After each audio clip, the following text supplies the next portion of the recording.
Baik, Bismillahirrahmanirrahim. Assalamualaikum warahmatullahi wabarakatuh. Perkenalkan, nama saya Rifan Dia Cahyo Saputro dengan nomor NIM 3040210002222. Baik, yang pertama saya ingin mengucapkan terima kasih yang terhormat itu Bapak Dr. Haji Bujo Santoso, MT, PhD. Di sini saya akan mempresentasikan tugas dari mata kuliah Fintech atau Financial Teknologi Internasional. Di sini saya akan mempresentasikan presentasi yang bertemakan mengenai cryptocurrency dalam transaksi internasional. Di sini saya akan menjelaskan beberapa poin, yaitu yang pertama itu ada cryptocurrency, stablecoin, Bitcoin, dan Ethereum dalam transaksi internasional.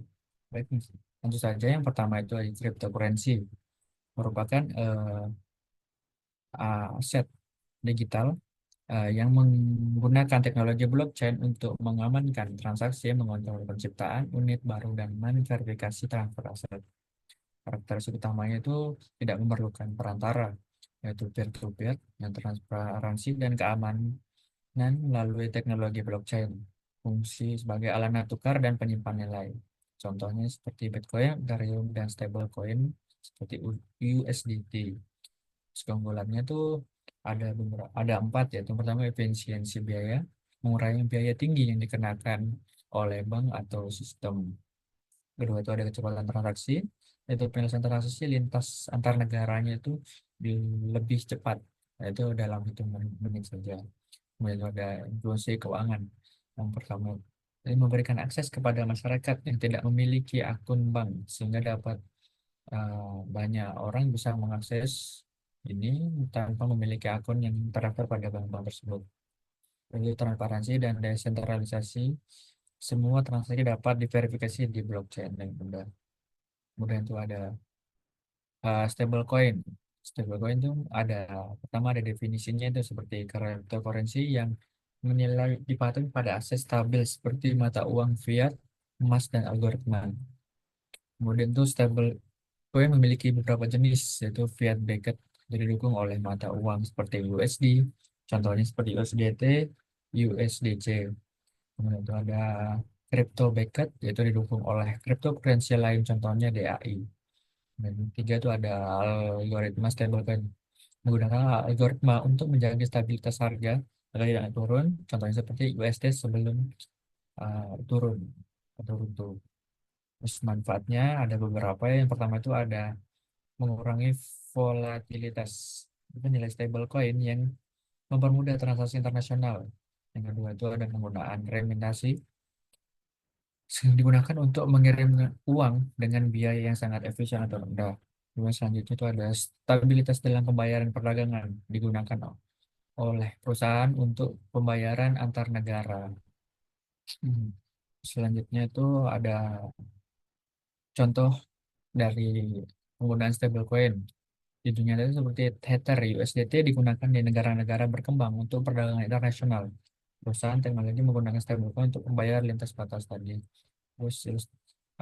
Prosesnya itu seperti pengiriman membeli stablecoin, stablecoin dikirim ke penerima, penerima menemukan uh, kembali menjadi mata uang atau fiat tadi yang di pengertian dari stablecoin. Gitu itu ada Bitcoin. Bitcoin itu memiliki sejarah yang diluncurkan pada tahun 2009 oleh Satoshi Nakamoto.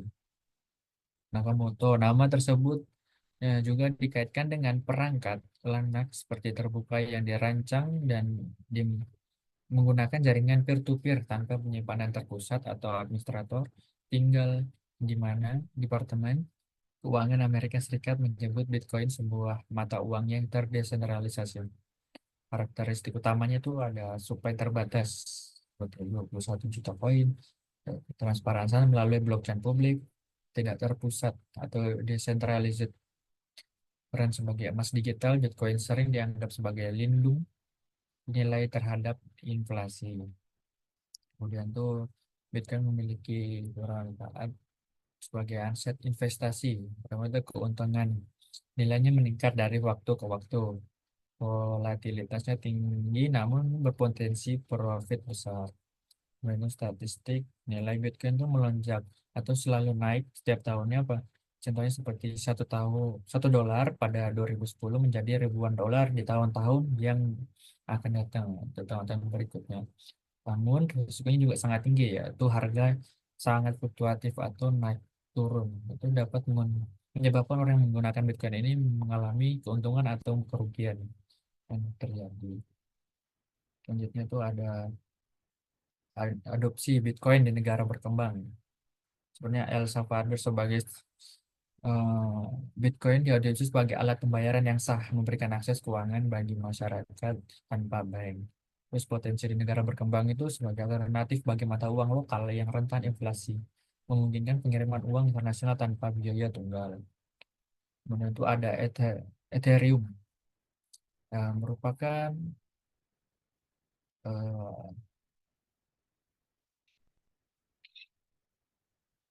platform blockchain terrealisasi yang memungkinkan pengembangan aplikasi terdesentralisasi atau dApps dan kontak pintar smart contract. Smart contract itu merupakan program atau protokol komputer yang berjalan di atas platform blockchain dirancang untuk secara otomatis mengeksekusi, mengontrol, dan mendokumentasikan tindakan dan perjanjian tertentu tanpa memerlukan perantara.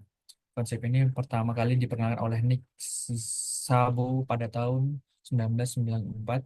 Smart contract yaitu buat perjanjian digital yang aman tanpa melakukan pihak ketiga atau perantara tadi. Kemudian tuh Ethereum juga memiliki mata uang kripto sendiri yang disebut Ether. Terus keunggulannya itu ada keamanan yang tinggi, biaya lebih rendah dibanding kontak tradisional. Contohnya seperti penjualan aset digital, perjanjian yang sewa properti. Dan itu ada Ethereum 2.0, yaitu merupakan Ethereum yang dikembangkan dari Ethereum sebelumnya. Ethereum ini memiliki sejarah apa namanya, panjang dan bertingkat dengan banyak perkembangan dan insiden yang membawa perubahan positif dan kemunduran yang signifikan. Pada pertengahan September 2022 terjadi peralihan dari model Proof of Work atau POW ke Proof of Stake atau POS. Perbedaannya itu POW itu merupakan eh, algoritma di balik aktivitas penambangan. Beginilah cara Bitcoin dan Ethereum saat ini membangun konsensus jaringan dan memastikan catatan transaksi konsisten di antara semua penggunanya. Sedangkan POS yang yang besar energi komputasinya untuk mengembangkan jaringan blockchain, sebaliknya ia bergantung pada sejumlah besar kekayaan yang dipertaruhkan dengan mengunci sejumlah koin sebagai agunan di jaringan tersebut. Terus eh, pada Ethereum di titik nol ini juga menjanjikan pengurangan jejak energi, peningkatan skalabilitas, dan pengurangan waktu transaksi untuk jaringan.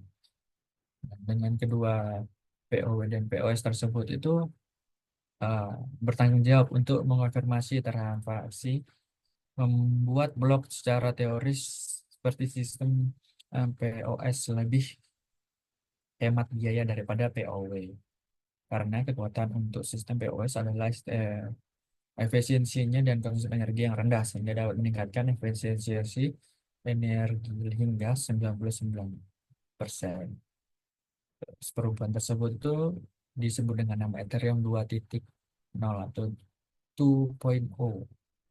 Istilah umum yang menggambarkan evolusi Ethereum berikut menjadi jaringan yang berkinerja lebih baik dan lebih mudah diakses. Kemudian dari beberapa eh, finansial teknologi internasional tersebut tuh ada juga tantangan dari cryptocurrency dalam transaksi internasional. Itu yang pertama itu ada regulasi, yaitu ketidakpastian regulasi yang menjadi tantangan besar karena setiap negara memiliki kebijakan yang berbeda-beda terhadap cryptocurrency. Yaitu seperti Cina itu melarang penggunaan cryptocurrency, sementara negara lain belum memiliki kerangka hukum yang jelas. Hal ini disebabkan telah hambatan bagi adopsi kripto secara global, terutama dalam transaksi internasional yang harus mematuhi regulasi yang bervariasi di setiap negara. Lalu itu ada volatilitas. Nah, cryptocurrency yang sangat rentan terhadap fluktuasi harga yang tajam, yang dapat menambah ketidakpastian bagi pengguna yang melakukan transaksi internasional. Perubahan nilai yang cepat ini berisiko merugikan pengguna yang mengandalkan kestabilan harga untuk transaksi lintas batas atau antar negara. Nah, itu ada keamanan.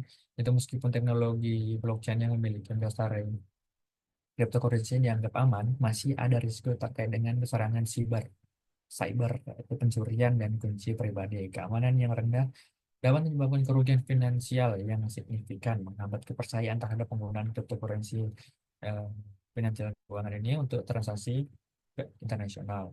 Kemudian itu ada isu lingkungan. Beberapa cryptocurrency seperti Bitcoin menggunakan Proof of Work atau POW tadi memerlukan energi besar untuk proses verifikasi transaksi. Hal ini menyebabkan kritik terkait dengan lingkungan karena konsumsi energi yang tinggi berkontribusi terhadap emisi karbon dan perubahan iklim yang dapat mempengaruhi penerimaan cryptocurrency secara global dalam transaksi internasional. Namun sekarang kan Ethereum tadi sudah berubah menjadi 2.0 dari POW menjadi POS tadi. Jadi lebih menghemat energi, lebih aman. Kemudian ya prospek masa depan ke cryptocurrency itu diadopsi dari institusi yaitu eh, keuangan besar seperti bank menunjukkan prospek semakin cerah untuk masa depan mata digital. Bank-bank besar mulai mengintegrasikan cryptocurrency dalam layanan mereka, baik dalam transaksi internasional, investasi, maupun layanan keuangan lainnya. Adopsi ini mencerminkan penerimaan yang lebih besar terhadap cryptocurrency sebagai bagian dari sistem finansial global yang berfungsi meningkatkan likuiditas dan stabilitas pasar kripto. Nah, itu ada terakhir ada kesimpulan pada presentasi ini itu cryptocurrency, stablecoin, Bitcoin, dan Ethereum dari keempat poin tersebut tuh menawarkan solusi inovatif yang dapat merevolusi cara kita melakukan transaksi internasional atau antar negara dengan negara-negara lainnya. Teknologi ini memungkinkan transaksi lintas batas yang lebih cepat, lebih murah, dan lebih efisien, serta memberikan akses yang lebih luas terhadap sistem keuangan global. Meski ada tantangan signifikan tadi beberapa yang telah saya jelaskan ada empat itu potensi masa depan itu teknologi ini tetap sangat besar dengan adaptasi yang semakin meningkat yang dilakukan oleh bank-bank di antar negara tersebut dengan adopsi kemungkinan integrasi blockchain sebagai infrastruktur global tadi itu semakin baik. Cryptocurrency dapat menjadi bagian dari penting setiap sistem keuangan masa depan yang lebih transparan, eksklusif, dan terdesentralisasi. Mungkin sekian saja ya, presentasi yang terdapat saya jelaskan, saya sampaikan. Eh, Mohon maaf apabila banyak kata yang kurang baik atau tidak berkenan dan tidak jelas. Saya mengucapkan terima kasih. Eh, Pertama Bapak Profesor Dr. Haji Bejo Santoso, MT PhD tadi. Dan teman-teman yang mendengar video ini, saya mengucapkan terima kasih. Mohon maaf. Dan akhirnya, Assalamualaikum warahmatullahi wabarakatuh.